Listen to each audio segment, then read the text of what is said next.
Letting go can feel like standing at the edge of an invisible threshold, one you can sense but not quite see. We resist crossing it because something inside whispers that release might cost us the person we've always been.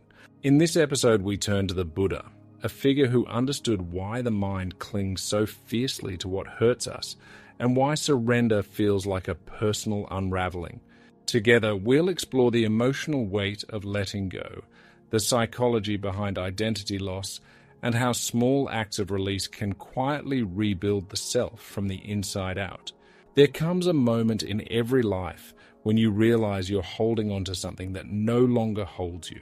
A relationship, a memory, a version of yourself, and yet you tighten your grip as if loosening it would make you vanish. This is the quiet human fear at the center of letting go, the belief that release equals erasure. Today, we explore why that fear feels so real and what the Buddha understood about this tender, frightening moment of transformation. The Buddha once said, "The root of suffering is attachment." It's a deceptively simple sentence, one we often hear but rarely let penetrate. Attachment isn't just emotional dependence, it's the invisible glue that binds our identity to specific people, outcomes, or stories. Without realizing it, we begin to define ourselves through what we cling to. The job we chase becomes our worth. The relationship we fear losing becomes our anchor. The narrative we've lived by becomes our name. So, when life asks us to release any of it, the mind interprets it as a threat not to the role, but to the self. Letting go then doesn't hurt because of what is leaving. It hurts because of what we believe we will be without it. And yet, hidden beneath this fear is something softer and more honest. The awareness that release, though painful, is often the first real step toward clarity. Letting go doesn't destroy the self, it exposes the parts of us we've ignored, neglected, or silenced beneath years of clinging. And in that exposure, something new begins to breathe. In modern life, letting go is almost taboo.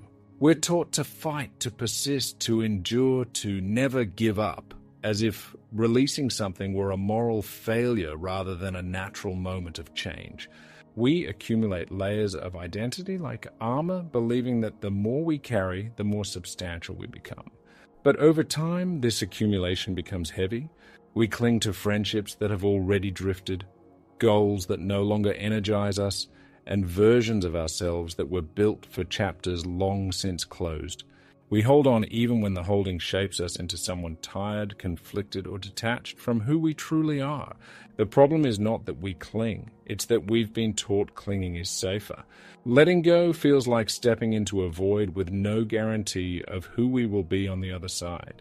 We fear the quiet that follows, the identity vacuum, the unfamiliar spaciousness that emerges when a defining element of our life disappears, and so we grip tighter. Ironically, the very act of holding on becomes its own source of suffering. We begin to stagnate. Our emotional world becomes cluttered with outdated attachments that no longer nourish us but still shape our decisions. Many people stay in jobs that slowly erode their spirit because the identity of success is too intertwined with their self-worth. Others cling to relationships out of habit, guilt, or nostalgia, even when their heart knows the connection has become a memory more than a presence. Still others cling to beliefs about themselves, about life, about what's possible, because the alternative feels too uncertain. This is why letting go feels like losing yourself, because for years you've been taught that what you hold defines who you are. The Buddha understood this dilemma long before modern psychology gave it language. Before his awakening, he lived within layers of identity: prince, husband, father, heir. These roles weren't just responsibilities, they were definitions.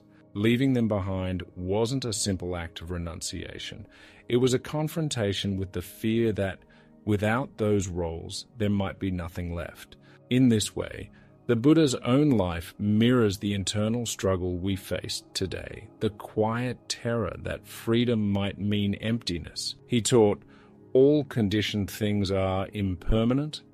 This insight wasn't meant to be poetic, it was meant to be liberating. Everything we cling to, our body, our opinions, our relationships, our achievements, exists in a state of constant change. When we attach our identity to what is inevitably shifting, we build our sense of self on unstable ground. This is why letting go feels like death to the ego. The ego's survival depends on maintaining what is familiar, even if the familiar is painful. The Buddha's brilliance was in seeing that identity itself is a conditioned phenomenon. We are not static beings. We are processes flowing and changing like the breath. When we cling to a rigid sense of who we are or who we must be, we suffer because the self cannot remain fixed without breaking. Letting go, then, is not an act of self-destruction. It is an act of alignment with reality. It is the willingness to let the self evolve instead of forcing it to stay frozen. This perspective shifts the entire emotional landscape. Instead of viewing release as loss, we begin to see it as participation in the natural rhythm of life. We stop resisting change and start listening to what it reveals. And slowly, we learn that the self is not threatened by letting go. It is revealed through it. Translating this ancient insight into modern life requires honesty. To let go, you must first acknowledge what you're clinging to, not just on the surface, but emotionally. Maybe it's the need to be liked, the fear of disappointing others, or the belief that your value depends on performance. Maybe it's a past relationship that shaped your identity so deeply that the thought of releasing it feels like erasing an entire chapter of your life. Or perhaps it's a dream you once cherished, but now feels more like an obligation than a calling. Letting go isn't passive, it's courageous. It asks you to sit with the discomfort of uncertainty. It demands that you face the parts of yourself that have grown dependent on external validation. And it requires trust that a self not defined by clinging is still a self worth honoring. In a world that encourages constant distraction, letting go forces you to return to presence.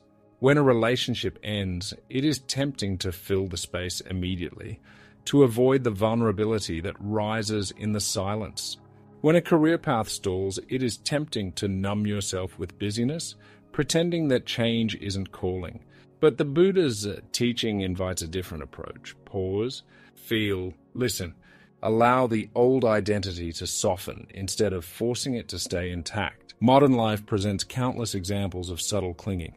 You might hold on to the belief that you must always be strong, always be productive, always be admired. These attachments become invisible scripts directing your behavior. When you let them go, you may feel unmoored at first, but soon an unexpected clarity emerges. You begin to act from truth rather than fear. You make choices that align with your inner life rather than societal expectations. And slowly, the space left by release becomes the space where authenticity grows. Something shifts quietly but unmistakably once you realize that letting go creates space rather than void. It is the moment when the mind stops grasping long enough for clarity to appear. The Buddha expressed this shift with the simple instruction, "What is not yours, abandon it." This line, found in the Pali Canon, reminds us that not everything we carry is meant to be ours. Some roles were inherited, some expectations were imposed, some attachments were born from fear rather than love. The turning point comes when you recognize that release is not betrayal, it is discernment. You begin to see that letting go does not diminish you, it refines you.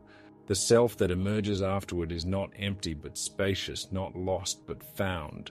Your emotional landscape becomes quieter, not because you have fewer challenges, but because you've stopped gripping them with the desperation of someone afraid to fall apart. Once you start letting go, something else arises, trust. Not blind trust in fate, but trust in your own capacity to navigate change. You realize you don't need to control every outcome. You don't need to cling to what has already outlived its purpose. You don't need to define yourself through what you keep. Instead, you begin to define yourself by how deeply you are willing to remain honest with your own evolution. This is the beginning of transformation, and it happens not in dramatic moments, but in quiet ones, when you simply stop forcing life to be what it was and start allowing it to be what it is. Integration is where the lesson becomes lived reality. It begins with small choices, the gentle decision to release expectations that constrict you, the quiet refusal to replay old stories, the willingness to sit with discomfort rather than clinging to distraction. As you practice letting go, you start noticing that the world doesn't collapse. It rearranges. And in that rearrangement, new pathways open. To integrate the Buddha's teaching is to move through life with an open hand. You don't cling to certainty because you understand that change is the nature of all things. You don't cling to identity because you've seen how fluid and spacious the self can be. And you don't cling to people not out of coldness, but out of respect, both for their path and for your own. You begin to experience a subtle shift. The less you hold, the more you feel. The less you grasp, the more you see. The less you cling, the more you become capable of love, because love requires space, not possession. Integration also means allowing yourself to grieve what you release. Letting go doesn't mean skipping grief, it means making room for it. You breathe through the ache rather than resisting it, knowing that grief is not a sign of failure, but a sign of growth. Slowly, the emotional weight you once carried becomes lighter. The parts of you that were tangled in old attachments begin to loosen.